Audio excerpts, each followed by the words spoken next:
We are live. Welcome everybody tonight. Hanrahan's Irish Pub. Thank you.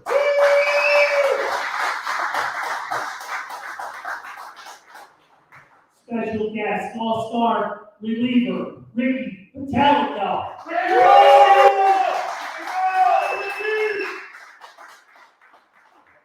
He's John and I'm Carl. We're going to kind of put this together tonight. It's Ricky's show, so let's take it away. Oh, you want me to take away the show? Of course. They will all want Angry Ricky. Well, where do you want to start? Angry Ricky, you want to start with Gabe Kapler getting manager of the year? You guys want to start with that? How did that happen? How does that happen? I think first and foremost, when you look at Gabe Kapler out in San Francisco right now, I heard Terry Francona, by the way. We're going to get into that in a minute. But I will say this much for Gabe. He was put in the right position at the right time. You had a bunch of veterans who could run the team already. And I'm going to go a little further, but I blame that clown that was the GM here at Contact. Yes. Because that guy, I mean, yeah, I'm not going to hold back. Clown. Captain Clown. Yep. And quite honestly, I mean, I think he handcuffed Gabe. Yeah, I mean, he did. Although you go to, what was it, game one? It's out Aaron Nola after what? I believe it was 68 pitches. Yeah. And that was bad move number one. Same weekend, he goes and calls in Holby Miller without him warming up. Yeah, there were some problems. Right, he lost the fan base, I think, within 3 games. Right, and that did help. It was the Atlanta Braves that he played too. Right, But then I mean, fast forward to now, you look at him out in San Francisco. You're talking about you had Buster Posey, you had Evan Longoria, you had Crawford, you had Bell. He had 6 or 7 veterans that could, let's face it, they could run the team themselves. Darren Ruff, bat leadoff in the World Series. I like Darren Ruff. I'm not going to say anything bad about Darren Ruff. No, I'm not saying anything bad. I'm saying, but you know, like I said, another leader that came in, went to Japan and came back. And well, I just think Contact gave him such a, I guess, a stage to do whatever you want. You know, put guys in whatever position you want. You can't, baseball, I think baseball, you hear creatures of habit. That's a truth. Yeah. No matter how many times you look at things, it's a truth. It's not something that you jump into and all of a sudden you just make something like that up. These guys are used to hitting in the 3 spot, used to hitting in the 4 spot. There's guys that can hit 3, 4, 5. You know that. Those are the guys that you can interchange. right. Now, you start taking, like you said, Darren Ruff, a lead off. Come on. Right. The guy, what, a 6'2" down to first base? That's not a guy you want to lead off. No, he's definitely not getting an extra base or stealing a base, I should say. Right. Not that there's stolen bases nowadays in the league anymore either, but. No, but I mean, you know what? Gabe deserved it. He got that team to 107 wins. Right. And it was funny. I thought Buck Showalter was talking last night. And one thing that he brought up was, oh, well, you know what? If he does it again next year, he's not winning. But Kevin Cash just did. Right, yeah. So you never know what's going to happen. I don't expect that from the Giants again. No, I mean, you have Crawford having a career year. Well, Buster's already retired. Right, he's retired. Well, one down. You're down the chip. Right. Yeah, I mean, you're definitely down the chip. And which way do you turn from there? Obviously, you turn to the minor leagues, which I guess here in Philadelphia, that's the biggest problem that they have. Because probably the most pitiful, or one of the most pitiful minor leagues in baseball. So, I mean, they brought in Mattingly to try to fix things there. Mm-hmm. But that's going to as a fan, don't think that's getting, fixed in 1 year. Don't think it's going to be fixed next year where they can go out and trade people because you got a new guy running it. It's going to take 4 or 5 years for that minor league system to get better.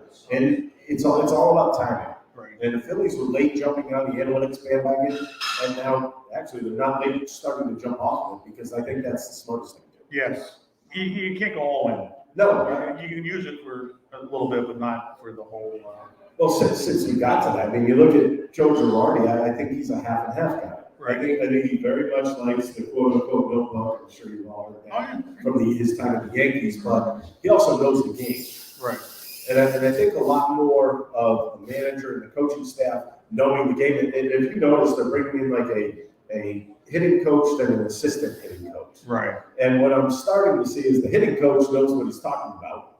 And the assistant coach is one of those guys that say, hey, analytically, here's what could happen. But I'm not a huge fan about analytics. Obviously, if you watch me, you already know that. But it's just one of those things that is around the game. It's not going anywhere.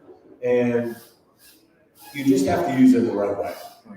Yeah, I'm a huge Reese Hoskins fan, and I think that screwed him up.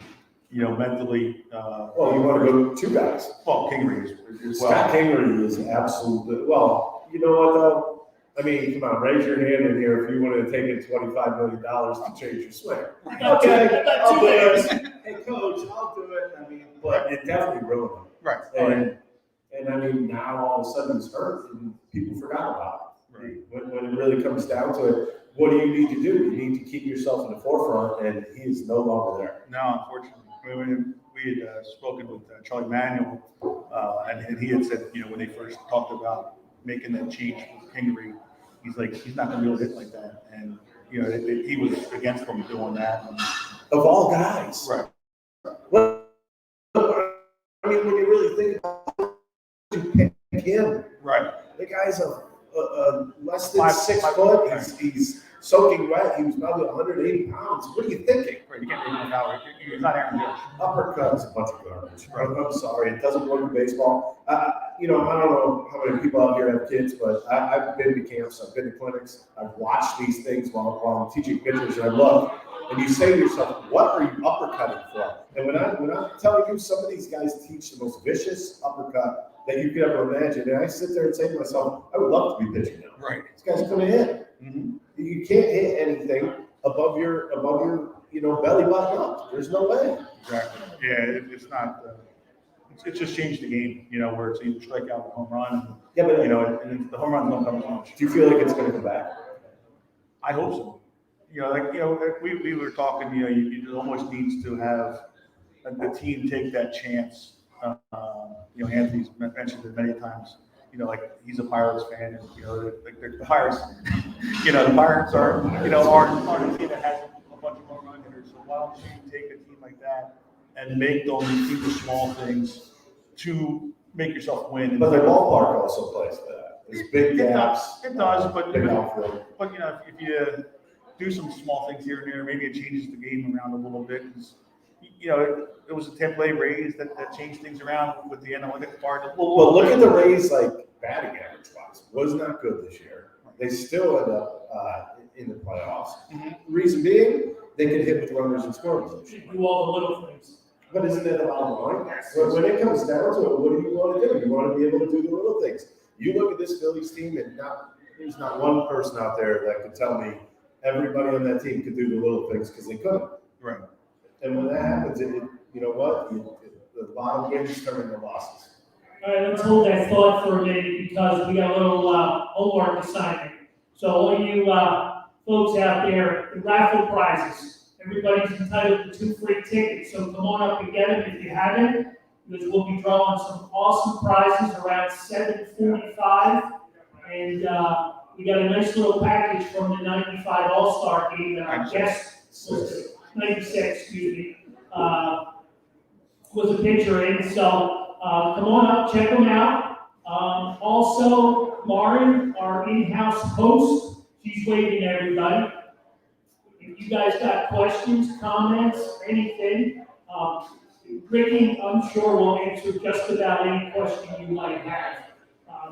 He's 2 loggers in, so what do you say? Logger up. Fire up. There you go. Man, did that become a thing? Yes. It's unbelievable. Hopefully they're paying me. They don't pay me. They don't pay. I don't see a dime of that. We gotta get you an agent. Yeah. Well, NBC sees a lot of that, I'm sure. But where do we want to go? Yeah, I mean, like you were saying with the small ball, they don't do it in the small ball during the regular season, but then when it comes to playoff time, hey, we got to, then you want to do it, and it's like you haven't done it all year long, so it's like crazy. This year's playoffs was very. I like the Red Sox Astros series, Right. especially early on. Those guys were out there swinging the bats. And it wasn't about the uppercut, it was about driving the baseball. And it was fun to watch that series because they were scoring some runs. And let's face it, they destroyed starting pitching for the most part in that series, which was nice to see. But when I look like as a whole as to what was going on, you get to the World Series and you don't have enough starters. Right. What the hell? Are you serious? Yeah. That is just poor to me. I mean, any way you look at it, you are a team that's in the World Series and you're going to bullpen games. You know it's not going to work. Dave Roberts even said it wasn't going to work, and he still had to do it. Right. That to me, I mean, that's an issue. But I understand the Dodgers had some problems, obviously with Scherzer with the dead arm, right? Urias had to go in and pitch it out of the bullpen. He didn't pitch well after that. Mm-hmm. Oh yeah, they had sometimes some switching guys up is not good. Right. Especially, I understand that there's some games that are suicide games where you really need to win them or else you're done. Yeah, I guess in those type of games you do it, but I mean, you don't do it all the time. No, I mean, the only team that really did well with that is the Washington Nationals with Corbin coming in that one, that 1 year. So now everybody thinks, oh, that's the way to do it. And, I mean, but see, you're talking about diamonds in the rough. Right. You'll find that anywhere. You'll find one guy who, he pitched out of the bullpen very well, but the problem is that was early on. I believe that was actually in the 16, was it? But that was all no, I'm talking about this year. It was in the Giants series, I believe. Yeah. They had to use everybody. They had to unload the kitchen sink, and then nobody was the same after that. So, right, it's picking your poison, right? Oh, yeah, exactly. All right, so let's reel it into the current Phillies squad, which we really don't know yet, because there's a lot of spots open. Ricky's going to need another beer. I got one. Keep the loggers going. Based on what we know and what we don't know, what do you think for the current squad? You want my honest opinion? I think they're in a big bowl of dog food right now. Right. And the reason why I say that is when you look at the Atlanta Braves. Look, I had to go through this when I played, and in that era, it was Maddox, Glavine, Smoltz. That's all we saw all the time. And it really became annoying after a while. Yeah. You started to hate them, but then appreciate what they used to do. And then all of a sudden they added Chipper Jones and Ryan Klesko and it just Andrew Jones. And you sit there and say to yourself, how in the world are we ever going to win this division if they have those guys and we don't? I mean, and I think right now, if you're a Phillies fan, you're thinking the same thing. Yeah. Because you're looking over there and saying Swansea, Acuna, Freed. Well, who knows about Freed? Yeah, I mean, he turned down the 5-year deal, but that could be just a qualifying year. By the way, I will say this much. I think he's, out of the last 6 years, I think he's the best player. Class guy, too. Class guy. Just goes out and plays the game hard. Right. And he can play it both ways. He plays defense, he can hit the baseball, and he made a sham of the shift this year, which was great to see. He was hitting the ball through the shift. Especially Bryce did that too, though. He did. And when you look at this Phillies team now, I mean, what do you really have? You have Bryce Harper. You don't know if there's a designated hitter, so there's that question mark over Rhys Hoskins' head. Yeah, Rhys does great when he's in there, but the last 2 years he missed the last month of the season, so hasn't been there to help them down the stretch. That's an issue. Wheeler's great. I think Gibson will definitely probably be a number 3 or 4 on this ball club. I think the biggest question mark you're going to have next year, and you can scream it out if you don't agree with me, Aaron Nola. Yeah. I think Aaron Nola is a big question mark going into next season, whether they're even not going to trade him or not. I think that might even be something that's out there. But I think if you make him a number 3 or 4 starter and you fill in the 2 spot, I think that takes a lot of pressure off of Aaron. I think Robbie Ray just won the American League Cy Young. You kidding me? Yeah, I'll take that every time. And then you make Aaron Nola 4 with Gibson at 3. Right, but yeah, that would be absolutely perfect to me because then you can fit in anybody in the 5 spot. Probably Zach Eflin, he's hurt all the time. I like Suarez. Right. I mean, in all honesty, I think if you were going to rank what they have right now, he's number 2. Right now, yeah. He's number 2. He's right behind Wheeler. The greatest thing that came out of this season for him and the Phillies is that he proves analytics 100% wrong. Yep. He's a guy that throws 91, 92 miles an hour. He knows how to pitch, keeps the ball down, wants ground balls, and that's that, right? Yep. Isn't that what it's all about? Absolutely. I heard somebody say it. Who's talking about JT out there? Yeah, JT. Huh? Yeah, everybody wanted him signed, didn't they? I don't know if it sucks, but there you go. Well, he didn't have a good season this year, that's for sure. Yeah, Where's security? That man's gotta be moved. And that's what you run into when you have another player being general manager, which Bryce Harper was being last year, pumping up the fans, saying, we need JT, we need JT. Yeah, I understand the catcher's an important position, but you know what? At some point, it's going to decline for him. I'll be here to defend JT. I think he was hurt all year. Oh, he definitely was. He was hurt. But The man played, and he played hurt. But we could run into that and say, this is what's going to happen now as you go down the line, which is why they're going to have to free up first base at some point. I mean, come on, he played his share of first base this year, isn't it? Okay, so you bring up the next, what do you do for another catcher? Marshawn. See, I'm laughing when you say that. No, the answers are not from our minor league system. Right. Yeah, the answers are, that's the biggest problem, because now you're bringing in free agents, and what are you buying as a free agent? You're buying their last year. You're not buying next year, you're buying the last year. And sometimes when you do that, you know what? It's really peeing into the wind. Oh, yeah. What it is. I mean, unfortunately, the Phillies are in a chasing the dog chasing the tail type of thing, because you don't have the farm system to replenish guys. Like, you needed a Bone to step up and play well. You needed Kingery to be, that. And guy. they're afraid to go middle road right. Because you go middle road, those are the guys that are flipping the coin.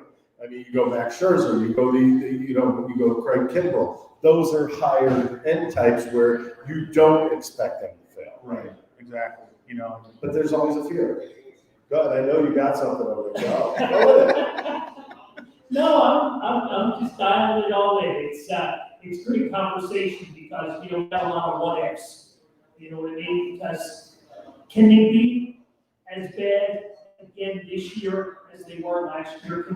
I don't think they were that terrible this past year. And I agree. I don't think they were. I think the problem was when you think about the bullpen, 34 blown saves. There lies the problem. Well, here, I'll just throw this up to you. I played 11 years. I had 44 blown saves. In how many years? 11. So, I know it's an odd comparison, but I can't remember ever being on TV that way. And we had some bad bullpens. Right. I was on some teams with some bad bullpens, and we did not blow 34 games. As a matter of fact, I think they were one off, or they might have tied the Major League record. Yeah. Right? So, bummer they didn't break it, but you know what? Life goes on. Yeah, it's all they need is that one piece too. Because that's the problem. I don't think the bullpen is that bad, as far as they just don't have that closer to finish out. I'll tell you the whole problem with bullpens is that you're bringing up guys who have absolutely no idea how to pitch. Right. They know how to throw the ball hard, but they have no idea where it's going. And that's the analytics. They just throw hard and throw it up. Well, it's funny because when I pitched, it was all about pitching. Yes, you can throw hard, but you need to know how to pitch. If this was the case, after my first game in the minor leagues, it would have brought me up to the big leagues. Right. Let's give it up for JD Hammer. Yes. JD. All right, JD. Go ahead. You got to back that up. Come on. You're talking about guys they threw in there that just had no shot. You mean Lucas? When they walked to the mound, they looked like they were scared to death. Oh, there were plenty of those. You can't have. But the whole case is that they don't know how to pitch, and they're trying to pitch at a big league level, and they know one pitch out over the middle of the plate. But how about Ramon Rosa? The guy would come in and just give up home run after home run.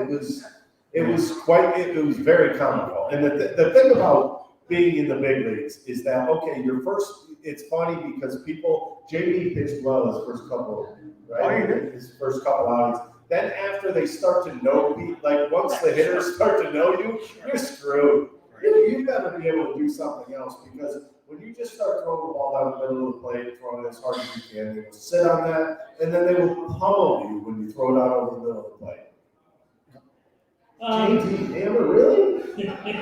It was a joke. Kind of joke. All right, so one of our great sponsors is City Distillery. They sponsor our trivia questions. So we have a lot of fun with this. So Lauren's got the mic. First arm that goes up, that's who we try to zero in on. So Go ahead, Lauren, take it. Yeah, you gotta stay away. You gotta stay away from that microphone or that speaker over there. You're welcome. You're welcome. So, how many saves did Ricky Patelco have in his career? All right, I got the closest Career. about I got it. 116. That's right. Correct. Very nice. There you go. Nice. First pick. I don't even know this. was that person 21? I've never been there. I don't want to be responsible. I don't have insurance. So I'm not asking. What does he win? She wins one of the There's pouches. one of those pouches right there. City Distill and vodka pouch. Nice. Yes. That bottle's yours. By the way. Nice. Even better. There you go. It'll be a long night. Yes. Hey, while Lauren's walking around, any questions, comments? You guys got anything for Ricky while he's in the mood? I know the guy in the bar does. JT! Ricky, who was your favorite teammate when you were playing? Favorite teammate? I had two. When I played for the Phillies, Gary Bennett. He was backup catcher. Gary and I, oddly enough, were in Martinsville, Virginia together. And I came mid-season. I was, funny thing, I have to rip on the Phillies a little bit because if you know my story, I was a non-drafted free agent and I got signed out of a beer league in Hartford, Connecticut. And they literally just sent me to Batavia, New York to throw a bullpen because nobody's ever seen me before. So I stood up there, threw a bullpen. Carlos Arroyo, the pitching coach, says, "I need to see your breaking ball." I drop a 12-6 nasty curveball. He says, "What was that?" I said, "It was my curveball." He says, "Hold on a second." Runs into the clubhouse, comes out, gives me the scouting report on me, and it says breaking balls, NA. So basically, I didn't have one. And he looks at me and says, "Where did that come from?" I said, "Never had to throw it." Like literally, I was playing against guys. All I did was throw fastballs, and I threw like a split change-up type thing, and that was it. So when I got there, they sent me there. They sent me down. So at that point, he says, "We have to get you innings now." Send me to Martinsville, Virginia. I throw my first 3 batters, 9 pitches, 3 strikeouts, which included Dimitri Young at that point. He was the #1 pick. And I'll never forget, I walked off the field, and Rolly DeArmas, our manager, looks at me and says, "You're going to the big leagues. Nobody else here is." How bad is that?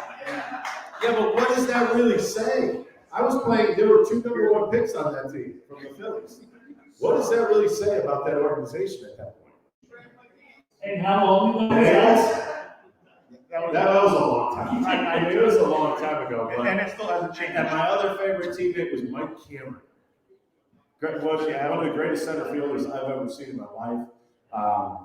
And he was just one of those guys, just good to be around, always having a good time. He could suck and still have a good time, which was something that was hard to find in Major League Baseball. I will say this much, I mean, my most trying year was the Cardinals. I got traded over there, and you know, everybody talks about St. Louis as baseball heaven. It's my ass. Seriously, my ass. All they cared about, it was the year after McGuire and Sosa were going at it. So that's all they cared about was McGuire. But I will tell you this much, it was great because we went on the road. We had a chest with just all Mark McGuire stuff. So wherever I wanted to play golf, it was free. It was just go to the chest, bring it to the head pro, play wherever you want. Trust me, we played everywhere with that stuff. Very cool. But it was pretty cool. He hit his 500 that year and gave us all the game signed balls.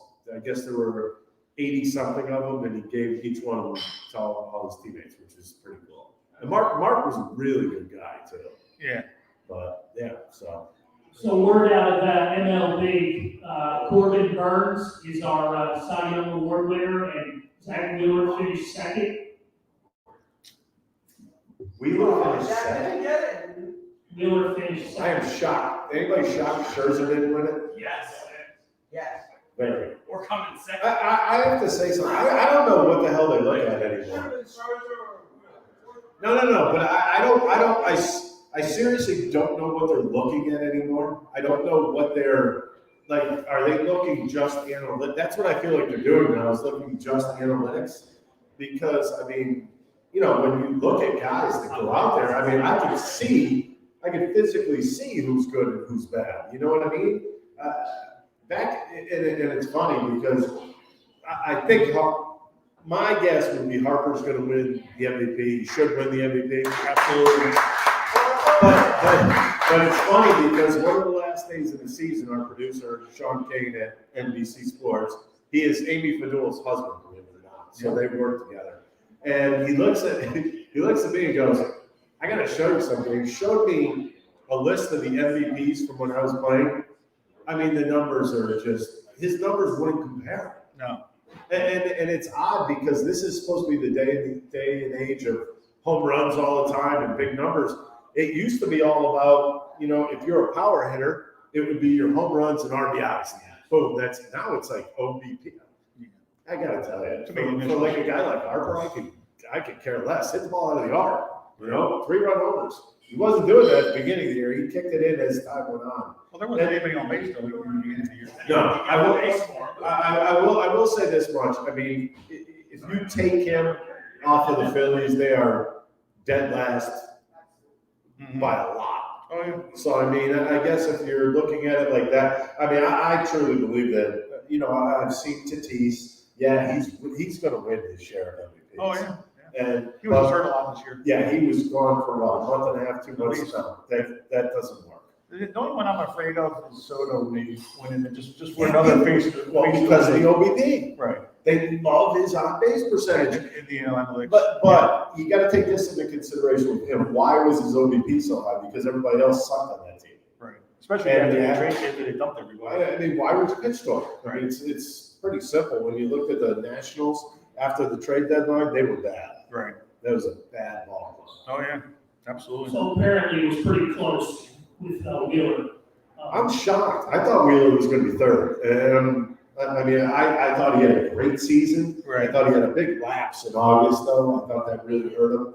But, you know, like I said, I don't know what the baseball writers are thinking. Well, I mean, there you go. Max, you know, maybe Max didn't buy beers when he should have. Maybe his left eye couldn't see it. Exactly. I'm not getting on. You ever see the scoreboard in Washington when he comes out? They show that eye. Man, that guy's nuts. You guys think I was crazy on the mound? This guy's well past where I was. I mean, he gives up a hit, and it's like hell froze over. It really is. Out of his mind. Oh, yeah. Yeah. And Joe Girardi wanted to challenge him over Slick Hair, right? No, he wanted to challenge Long, right? No, well, yeah, the coach was there. Well, yeah, he Girardi. got it. His now hitting coach, which I think is amazing. Yeah, we fight like brothers, he said, right? Yeah, Yeah, good for you. Good for you. At least you fight. Yeah, so, like I said earlier, I'm a big Reese Hoskins fan. Why do people think he's so bad defensively? Because he is. Well, I mean, as a fielder or as an actual, like. I think because he can't move. Right. I just And don't I think may he moves agree with well. there, but- I think if you move well from side to side, yeah, you can field your position at first base. And if you watch him, I mean, guys, a lot of people play Little League in here, right? You learn what foot to put on the bag, right? They do this backwards. You haven't seen this? His right foot on the bag and leaning one way. It doesn't make sense to me. I'm going. I will say this part. I love Reese's better. Right. I mean, when he is hot, there's nobody better. Right. And I'm talking in all of MLB. When he gets hot, there's nobody better than this guy. But I mean, when you think, and I give him a lot of credit because Krappler came in and made him with The pull. with the uppercut swing, right? Yeah. And what happened to him? He went down quickly. Right. He fixed himself. Yeah. And it took a little while, but yeah, he worked his butt off. Fixed himself. Yeah. You know. I mean, that's when you think about it. You look at Scott King or you look at him. It happened at the same time. I think. But when you look at the bigger picture, I think Hoskins was more of a star when that happened. Yeah. So he was able to fix himself without being, put on the bench. That's the other thing. How many people here would sign a guy to a 5-year, $25 million contract and then play him like as a platoon player? But that was a great contract. I mean, they For who? For him? For Scott? Well, it would have been for the Phillies if they wouldn't have screwed with them, and it would have been It like could have that. It could have. It would have been like the Albies move. I'm going to tell you one thing. I have a feeling when that contract tracks up, he's going to go somewhere. Let's just say, i.e., Tampa, Right, Tampa. Yeah. and he's going to do well. Right. I just think it's that simple. I think there's certain guys that are really good players or could have been really good players that got so into their own heads that they forgot what baseball was all about. Right. And like I said, it was that whole era because all the young guys like Nick Williams, Right. again, and you go through that whole team there 3 years Nick ago. Williams, are you kidding me? That guy should have been so much better. Right. Don Brown. I mean, well, Don kind of screwed himself. So, but I mean, He's a source of you look at it. Nick Williams. I think Nick Williams, if he played every day, could have been a much better ball player. Right. He just wasn't given a full shot. How are you? But here's the problem. How are you not giving a shot on a bad team? Well, it's the analytics, the left great matchups, and That's. he lost a lot earlier in the year. But that's my biggest problem in this whole analytics thing is how do you become a better baseball player if that's you're just facing righties? Right. How does that make you better? Because sooner or later it's going to make you look worse because you're going to have to face a left-handed pitcher at some point. Yeah. So, but you know what? It is what it is. You always have to understand that there could be greener pastures elsewhere. Right. Oh yeah. Nick Pivetta, right? Yeah. Goes to Boston, had a pretty nice year for them. Yeah. Yeah. So, Butted heads with the pitching coach Young, and then. no, I think Chris Young. Are you serious? As Carl says, that Chris Young. Yeah, I'm still trying to figure there that was out. another one that actually pitched for Yes. Arizona, I believe it was. Arizona CBA. Yeah. He was good too. Right, and yeah, that's And then this another clown, by the way. Sorry, a lot of Gabe's guys are clowns. Oh yeah. And I think Chris Young was the biggest of them all. I mean, Yeah. here's my issue, is that you have athletes out there that know pretty much what they're doing. All you have to do as a pitching coach is kind of hone everything in, right? If they start going a little bit in one direction, you kind of pull them back. You know what? You don't tell them what to throw. Right. And here's a little something for everybody, is that analytics were always there. We had this information. Mm-hmm. No, I'm telling you, we had this information. We used to have pitchers meetings, right? And when I was a closer, John Vukovic would sit in that meeting, and he would just stare at me. Like, is he listening? Is he listening? Because there'd be guys like that hit curveballs very well, but I had a really good curveball. And you'd hear whoever's reading it off say, so-and-so been hitting the curveball really well. And Vuk would say, hold on, you. And he'd look at me right in the face and he'd say, you can still throw it. And say, all right, and then just move on. But it was the person. You had to know the person. Right. Oh, yeah. If you don't know the person and you're just going off of a computer, you will never, ever win in this game. Right. Yeah. You won't. It's true. It's true. Thank you. Yeah. No, it's true. Fire up! Fire! You can't make Aaron Judge and Scott Kingery the same type of player, which they've gone to the same match. I don't understand the pick.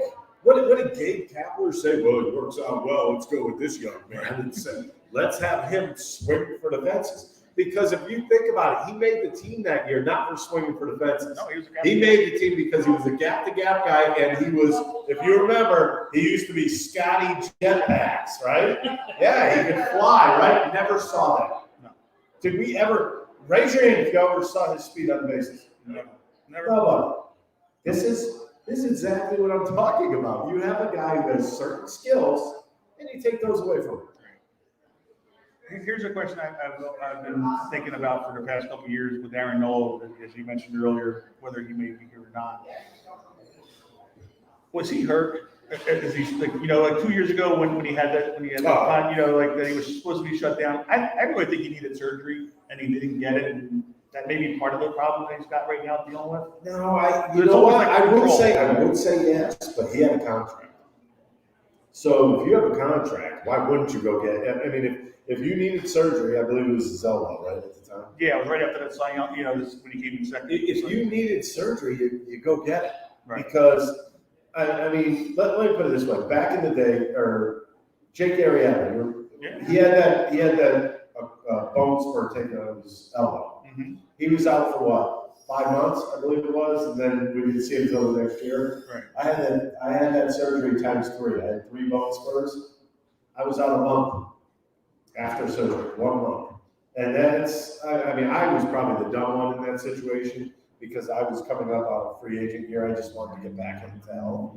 But I mean, they give you so much leeway. It's almost like, I don't worry about it. Take your time. I don't see how you could say to Aaron Nola, well, you might need surgery. What do you think? I don't think it.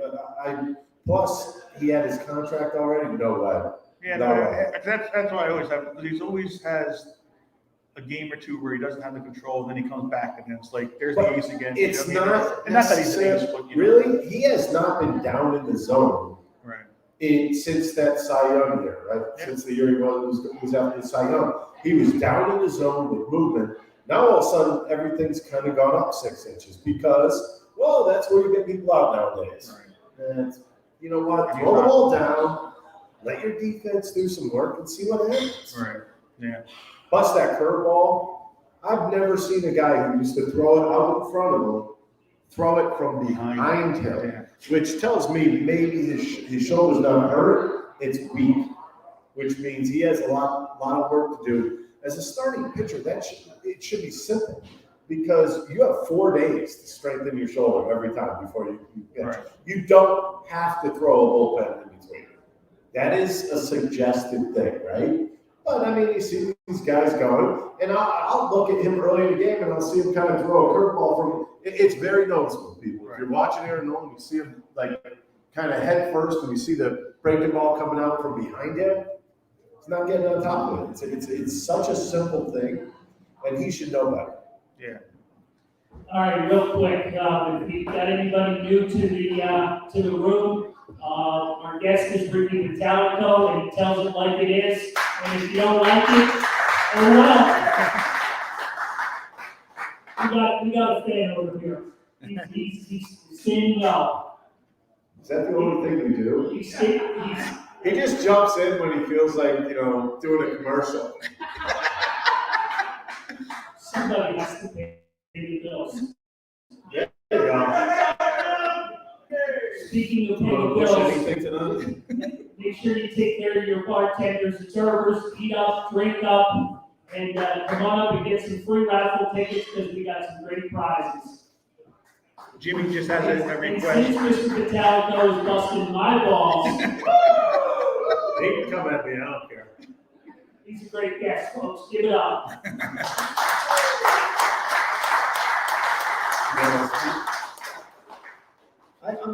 You got that. That is brutal. Yes, they did. That was like when Baywatch was. Baywatch. Yep. We're going to trivia, so let's nail a couple of trivia questions and we'll go from there. All right. In '96, Ricky was the All-Star, obviously. How many saves did he have during that year? They did it twice. The same that you said earlier, 34. Got it. There you go. All right. Got it. By the way, quick story about that All-Star game because I was pissed. The weekend before the All-Star game, it was a Sunday in the Expos room. I had like a 1.9 ERA going into Sunday's game, and I was told I had the day off. We got up. I should have locked it up and down. Man, Cliff Floyd got me. My ERA went up like a 1.5. I'm like, I just blew it. I was going to the All-Star game, and I still ended up going. And then I pitched 5 games in a row leading up to that. It sucked. Anyways. Another trivia? This We one, also have a question you want to ask me. all right, Let's Lauren, go to the good question. question. All right. 96 All-Star game, there are a lot of superstars on that roster. What player were you most like in awe of? In awe of? Like that 96 All-Star. You know what's funny? I'm just gonna say this because when you see the players like from the pitcher's mound, you're still 60 feet away from them, right? You don't necessarily the guys that are on your team you see every day, so you don't think anything of it. The guys that are in the National League you see all the time. And back then, Griffey, my God, this guy's huge. I mean, I'm not talking. He's tall, number one, and you know he looks really slender. When he played, he looked really thin.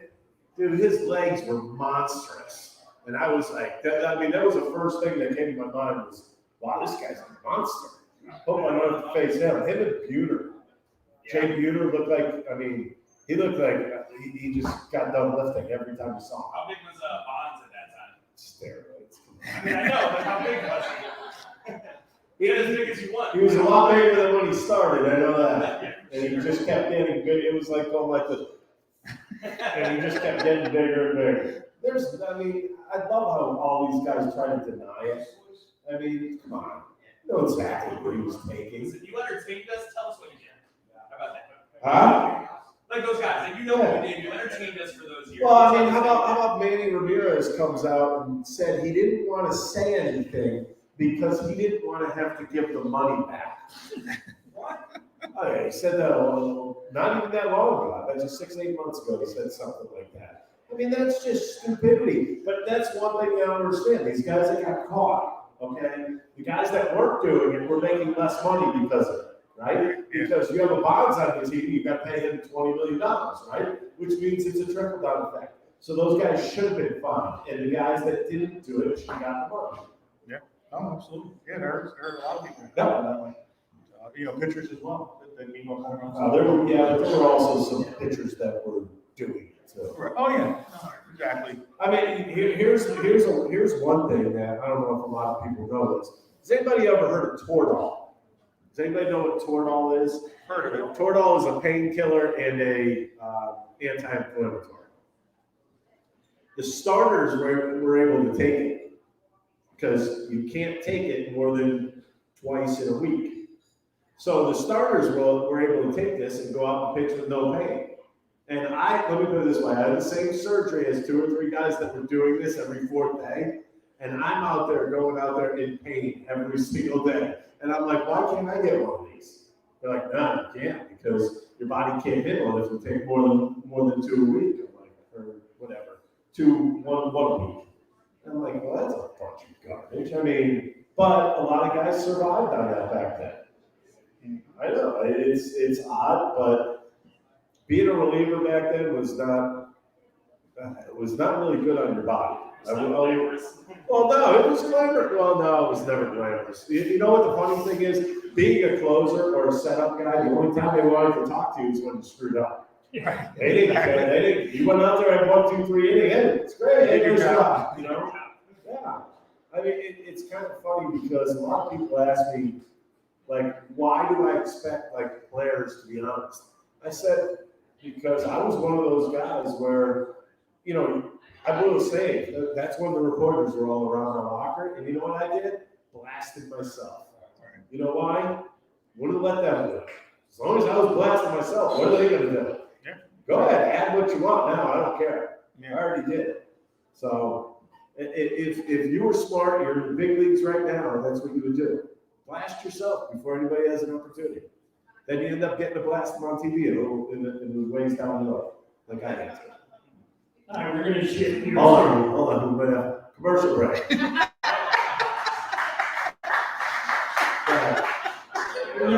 shift gears there again, because I don't know if you all know that our guest tonight is not a Philadelphia Eagles fan.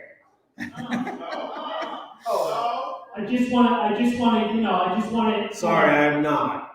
As long as he's a Phillies fan. I'm a Phillies fan. But, So while we're breaking balls, I'll tell them the story of why. and Christmas is coming, What team does he like? well, I'm gonna turn it over to him. No, you know what they're gonna say, right? You know what they're gonna say. Since I was about, let's see. Say New England. No, definitely not New England. Thank you. I'm a Tampa Bay Buccaneers fan. Jesus Christ. All right. Let me tell a story, would you? I grew up in Connecticut, all right? I hated the Giants, so I'm on your side there. Okay? So the first game that I could remember watching with my dad, who was a Giants fan, was a Tampa Bay Buccaneers game, and they had their creamsicle jerseys on. My favorite popsicle when I was a kid, orange creamsicle, man. That was it. That's the only reason I was a Bucs fan. And trust me, I'm not a Tom Brady fan.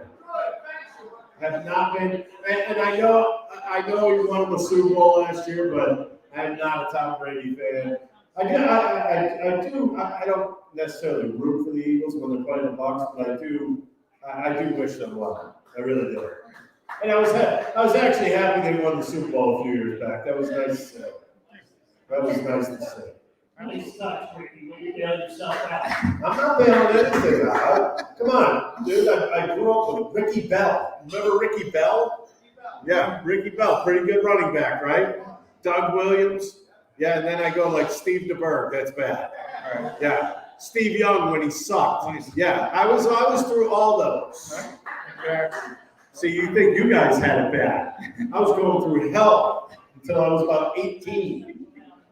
All right, It was 10, 1979. They went to the. well, we got the blood pressure rising.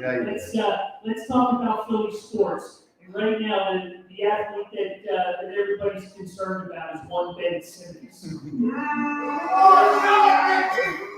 Where do you want to start there? It's open mic, brother. I think of who cares. Who just said who cares? Thoroughly enjoy that because who gives a crap? Seriously, you don't want to play? Don't play. Bye. I don't know. Sixers, I root for them. I watch them. They're struggling right now. They're not struggling because he's not on the court. Struggling because Embiid hasn't been able to play. Three other. Right. But I mean, Embiid is the main reason. Right. There's been a lot of guys that have stepped up on this team, just not good enough to win the games. They kept all the games for the most part close. I will say this much: I could care less where he ends up. And I think every fan here should be the same way. Get rid of him. I don't care if he's selling for a box of balls. Get rid of him. He doesn't want to be here, by the way. He doesn't like you. Do you understand that? He doesn't like it here. He doesn't like basketball. Well, no, my whole thing is, if you're having an issue, look, I understand the whole mental illness thing. I get it. But I mean, you have to be able to take you are in the spotlight. That is something that you signed up for. That is something that the money that you make signs you up for, right? Okay. If you're that bad off, let the Sixers take care of you then. Because we haven't seen that happen, right? No, unfortunately, I think which hopefully doesn't come out to be the case, but I think he's faking that part of it. I'm not playing that guy. I will not go with that game because in this day and age, you don't want to go to the faking thing. Yeah. If he is faking, shame on him. Well, that's something he's going to make. That's not something you joke about. It's not something you joke about, but I mean, you always knew that was coming up. Well, I mean, that was his fourth or fifth excuse, that he came up with. There's only so many excuses you can come up with, and you knew that he thought he was going to get paid. Right. He thought he was going to get paid. Now all of a sudden he doesn't go on a road trip. He's not getting paid there either. He's getting fired. Good. Good for Sixers. Well, you know what? Why are the Sixers the ones that have to pay that he won't get on the court? Right. Oh, absolutely. Yeah. And dead serious. I mean, Sixers fan, wash your hands. Yeah. Or just wash your hands of it. And I'm sure they would like to, this gets more difficult by the day. Because they really Well, don't, they don't know what what is- to do with them. Well, they have nothing, nobody wants them. Well, No, seriously, number one, all the other teams, if you do want them, you're just waiting for the price to come down to nothing. Because sooner or later, that's what's gonna happen. that's. So if you're the Sixers, why not just say, here, give us a pair of sneakers, we'll take them. Yeah. As a level. Well, if you're trading Ben, I mean, I take his sneakers for him. All right, as we start to wind down here, questions, About those comments? Flyers. About those Flyers. A socket going to the Hall of Fame. Socket, David hungry. Scott. Nice. Yeah. Sock. Anybody got a question? Come on now. What do you think about the freaking shit? Seriously. The shift? Let me put it this way. It started a little bit when I was playing, and I literally said, no, I don't want it. And you have to understand, if you know your fielders and you know where you're going to throw the baseball, there's no reason to shift. I think the shift is there because these guys have no idea where they're throwing it for the most part. Because certain guys that do know, Zach Wheeler, he doesn't like it. Those are the smart ones. And I was lucky enough at one point in my career to have Scott Rowland at third base, Jimmy Rollins at shortstop, and Rico Bronya at first base. So we had one small hole at second, and that was it. So keep that second baseman where he is. Jimmy and Scott, trust me, they covered every inch from third to second. And it was, those two were impressive together, to say the least. Oh, yeah, absolutely. Marlo was a good player, man. Who said Marlo Anderson? Marlo was a good player. Marlon Anderson and Desi. Who's gonna lead over there next year? Watch this. We'll go with Quinn. No. I don't know if we have him yet. How's that? Yep. I don't. This whole, thank goodness they got rid of O'Doul because he's a joke. Koch, I wouldn't have minded having back just in against lefties, but it is what it is. Phillies need to revamp, man. Yes, they do. They need a whole new team. Yep. Well, what you see in spring training is going to be completely different than what we see right now. Oh, yeah, absolutely. I mean, people were thinking, how we were back with Hoskins, not being a good first baseman, but I think Bowen would actually be worse at first base. Who just said what? Alec Bowen had trouble fielding third base. What makes you think he's going to be able to field first? And that's I mean, he may be better than Hoskins, but fielding as far as the ground ball, but not catching balls at the third base. It does take some practice. He's stiff. He's stiff. Well, that's why he's too tall to play third. Right. He's a giraffe. And unless he's doing something phenomenal in the offseason, I don't know how they're going to work that third base position. Right. I mean, he can't even be a DH if he's going to be a A DH. How many DHs do you want? Well, that's the thing. You have JT there sometimes. If there's a DH, it's going to be Hoskins' position. Well, you can't have 3 or 4 guys playing there. Well, You can have some guys that know how to play defense. Well, aren't you going to have to kind of keep Hoskins at first only because of not having the money to spend to get a top I'm going to tell you right now, the biggest concern going into next year right now is not even offense, it's defensively. Right. Oh, yeah. I mean, deep is god awful last year. Bowen was not an answer at third base. Hoskins at first. Come on. I mean, when you really think about it, Segura was fine. Right. But the rest of them, it's like Swiss cheese. Mm-hmm. Oh, yeah. No, it was. There's so many.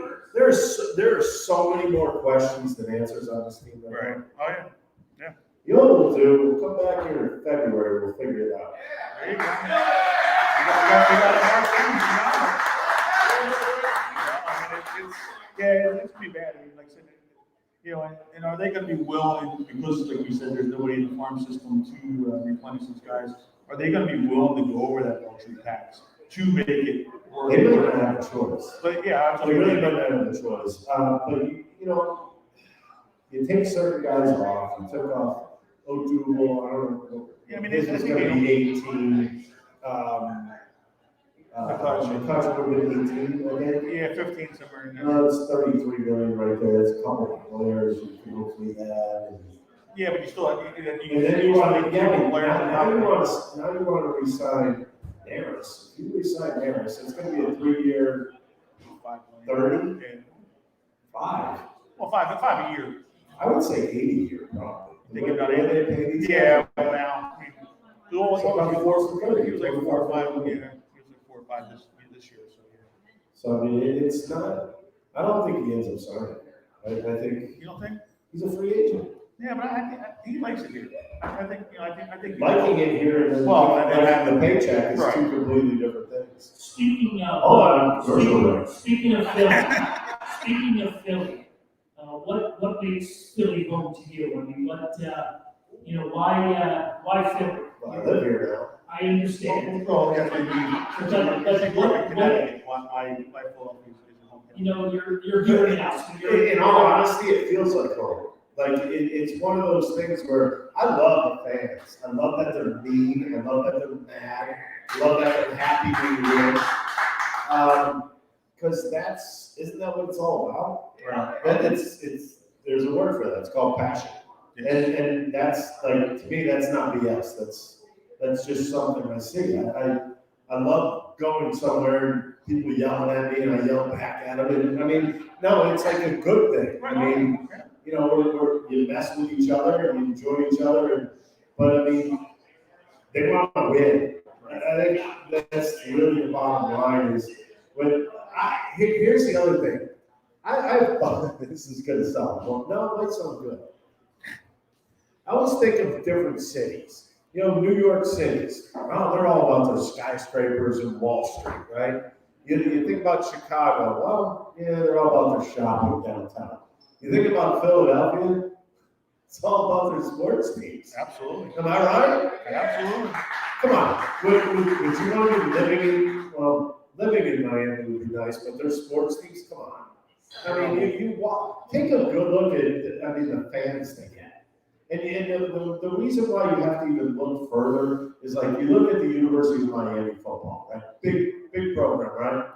Take a look at their games. About a quarter filled. I mean, that is a big football program. Oh, absolutely. To me, it's you look at, Lincoln Financial Field every Sunday, mocked. Yeah. And I can tell you this much from firsthand experience, 320 straight Phillies games sold out. Yeah. That's impressive. Oh, yeah. That is baseball. It happens every day. 160 or 80 games a year at home. I mean, that's a lot to sell out. Plus the fans travel too, with the teams. Well, very noticeable with the football team. Right. Oh, yeah. Yeah. I mean, but talking about the Miami, like they left the Heat game when they were down, 20 points or whatever, and they had the big comeback. They're all trying to. Yeah, but that'll happen here. Don't think that doesn't happen here, because I was over there the Chiefs game this year, and trust me, we had a Phillies game, so I was at the Wells Fargo Center, and they came filing out right after the third quarter. It was everybody went home. So that happens everywhere. But to me, here that happens because you're frustrated with your team, Right. and you're sick of watching. Sometimes there's garbage on that field, ice or court, right? Mm-hmm. Is that agreeable? Oh, absolutely. Good. It happens. Yeah, and like I said, I think you like it here too, is because, like you said, you were harder on yourself, and took the heat for. Yeah, but I actually looked at myself as a fan of the game. I wasn't privileged. I wasn't a number one pick. I wasn't given a ton of money to play the game. I was one of those guys who had to work through everything. Like, if I had a bad game in the minors, my thought was, I'm getting released. Isn't that horrible? That was my feeling in the minor leagues. And even I think I was within a week, maybe 10 days, I was the number 2 pitching prospect. Right. So I went from merely number 2 pitching prospect in 10 days. And I still was nervous that I was getting released every day. Mm-hmm. That's how it was in the minor leagues back then. And, obviously the game changed with changes when you get to the major leagues because there's so much more focus Right. on every little thing you do. But I don't know. I was hard on myself because I wanted to be. Because I felt a sense of embarrassment when I sucked. Right. And that bothered Mhm. me. And I wanted to win more than anything, and I was put on a bunch of crappy teams here. Before we get done, we need to hear the story about you and Barry Bonds. Very Bonds, the full story. The fight. The full story is I had just had surgery on my elbow. I had just come back from AAA. I was supposed to pitch one game every 4 days because I was not ready. But when they send you on a 30-day, back then they would send you on a 30-day rehab, then it's over. You have to go somewhere at that point. So they brought me back. I wasn't ready to pitch. They knew I wasn't. I think I left throwing 98 to 100. I came back at that point throwing 86 to 88. So I was in the big leagues throwing 86 to 88. Nothing's going right. Pitch against the San Francisco Giants on a Friday night. Friday night, I go 2 2/3 because they're trying to stretch me out when they get a chance. Had a decent game. Come in the next morning, I don't have a glove in there, I don't have spikes in there, or nothing. Because I'm not supposed to do anything. Doctor's orders. You know, we read the clippings the next day, and everybody's getting on me because I can't pitch that day, and blah, blah, blah. So, once you know it, game comes around, and Bond steals second base up like 7 or 8 runs. And he was going for, what, a 40-40 season that year. And that's what that was all about. So he steals, I know what's happening, phone rings, and they say, they basically said, our bullpen coach gets off the phone and says, "Oh, we're going after him next time up. If the score stays like this, we're going after him." Next time up, he's coming up in the 7th inning, I believe it was, and they call down. You guys remember Jerry Spradlin? Yep. 6'9", all arms, ass, elbows, everything. Threw hard, right? Threw hard. And they told him he's got to go to their game, he's going to hit Bonds. He does his whole freaking warm-up. Whole warm-up. There's 2 outs in the game, the phone rings. What the hell? Ricky, get up. I'm like, what? I said, I don't have a glove. All of a sudden, here comes Schilling down the tunnel in a golf cart with my spikes, my glove. I probably threw 3 pitches in the bullpen. And Spradlin, long story short right there, Spradlin wouldn't do it. Didn't want to hit Barry. Didn't want to hit Barry. He used to be a teammate of Barry. Screw that. Anyways, I get my glove, I do my couple of warm-up pitches. I'm running into the game, and I can see their whole dugout like looking at me like, oh, here we go. Because I'm not supposed to pitch. Right. Dusty Baker knew it. He's in the other dugout just looking at me like, what are you doing out here? They basically told me you have 1 pitch. They give me 1 pitch. So I get on the mound, throw a warm-up pitch. Mark Parent throws it down to second base. Threw it to second base. Ball's going around the infield. I'm like, you gotta be kidding. This isn't obvious. I get the ball back and I turn around. Mark Parent's in my face. Now, Mark Parent is now facing the center field camera with his mask on top of his head, right? What do you think he says to me? Can I swear? It's all you. Hit him right in the fucking kneecap.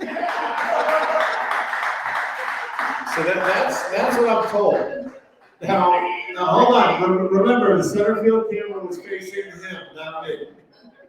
So here we go. He steps in there. Boom! Right off the kneecap. 94, by the way. Oh, no. At that point, I hadn't thrown the ball to 90, so I have no idea where that came from. He comes at me, and I was told, do not swing with your right arm. So I'm like, all right, I got a glove in my hand. What am I doing? I had no idea what I was doing. So I just kind of flipped the glove away and then tried tackling him. And that's when I realized he was a brick wall. Because this guy, yeah, he was definitely roided up at that point because he was big. And next thing I know, but neither one of us hit each other. It was kind of like a tackle. And then all of a sudden I remember it was like 130 on the turf. And then it went from sunshine to just pitch black. And I went, Jesus, I'm like looking around. I could smell my skin burning on the AstroTurf. And it smelled like burnt skin. So I finally see, like, you're told to look for a light. Yes. Go to the light. I see the lights. So I left. So I crawl out of there. And first guy who sees me is Jeff Kent. I'm like, oh God, I'm on the wrong side. You know what he does? You know what Jeff Kent does?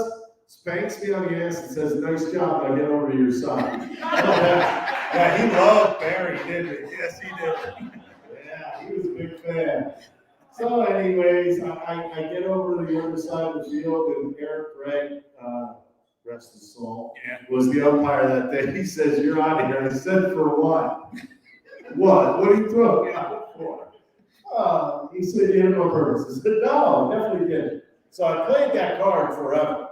And I ended up getting suspended for 5 games and like $8,000.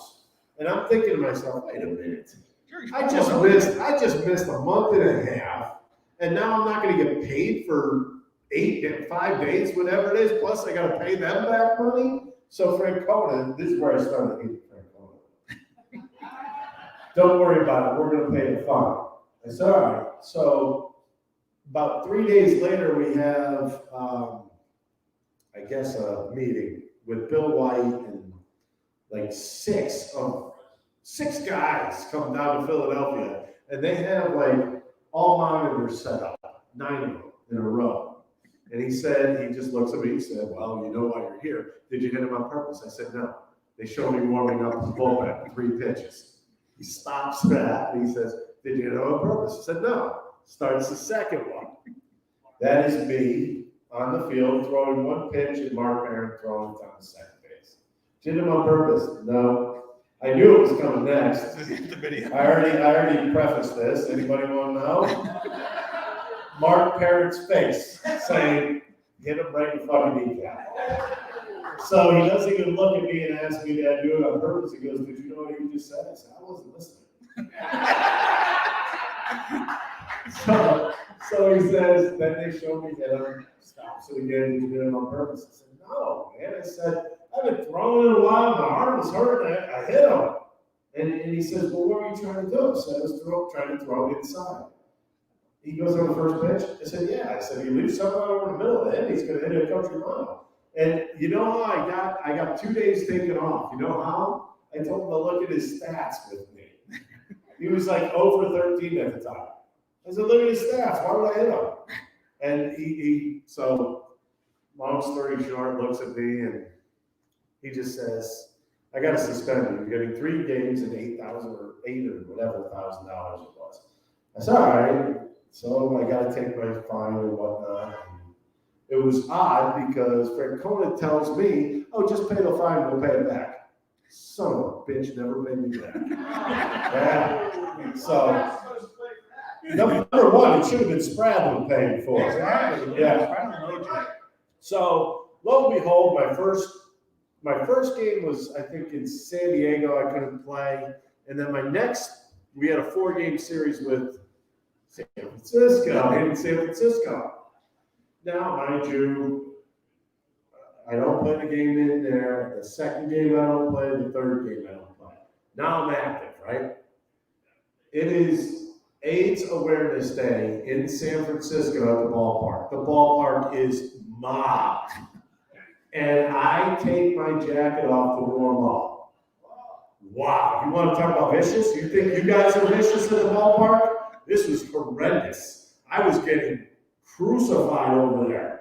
Because the bullpen used to be on the field. So I warm up, and who do I come in? Who does Terry Francona think would be a good idea if I came in and faced? Barry Bonds. Well, strike 1, strike 2. If anybody ever saw me pitch, anybody know what I do on the 0-2 pitch? High and tight. Knocked him on his ass. The place went nuts. My brother was actually there filming it himself. And he said he had to literally duck because people were going crazy. Ended up striking him out at the end of the inning. So that was that. And the next day was game 3 there. I came walking out the old San Francisco. You had to walk by them and take batting practice to get to your dugout. I walked and Bond stops me. And he literally like picked me up, like jokingly. Like, by the way, I was 208 pounds when I played. Picked me up like I was a toothpick. And I went, wow. And he said, well, why'd you do it? I said, I was told to do it. You know that. And he said, all right, fair enough. And he said, well, you do what you had to do. And I said, and I would do it again. And that was, well, the reason why I thought to say I would do it again is because you don't want to I never wanted to give somebody an edge. Right. Yeah, in all honesty, you never want to go in there and start that. That's not a fun situation for anybody on that field. And I will tell you that much. Players will say, oh, that's great. It's brilliant team unity. My ass. Take a good look, and you can find that ball on YouTube. Look at all the guys standing around the pile. Those are the guys that aren't your teammates. That's for sure. I understand the coach is not getting into it, but some of them were in it, though. That would be Tito. That would be Francona. All right, well, unfortunately, we've got to close it out. And we've had a great guest, great stories. We closed with an awesome story, so let's give it up for our guest. Thank you. Thanks for being here.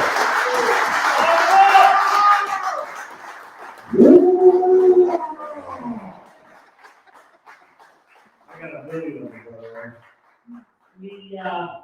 Since we went over a little bit, let's figure about 8 o'clock, we'll draw the raffles.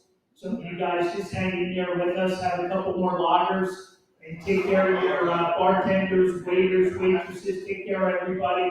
I want to thank Jimmy again for having us back. If you haven't noticed the chart on the front table here, next month we're back here with Santa Claus and another badass, Broad Street Bully, Dave the Hammer Schultz. So we go from one guy kicking Barry Bonds' ass to Dave Schultz kicking everybody's ass back in the 70s. So get your stories ready and we'll be back. Yes. So thanks again for coming out and we appreciate it. Thank you. Make sure you get your raffles and extra ones if you need them.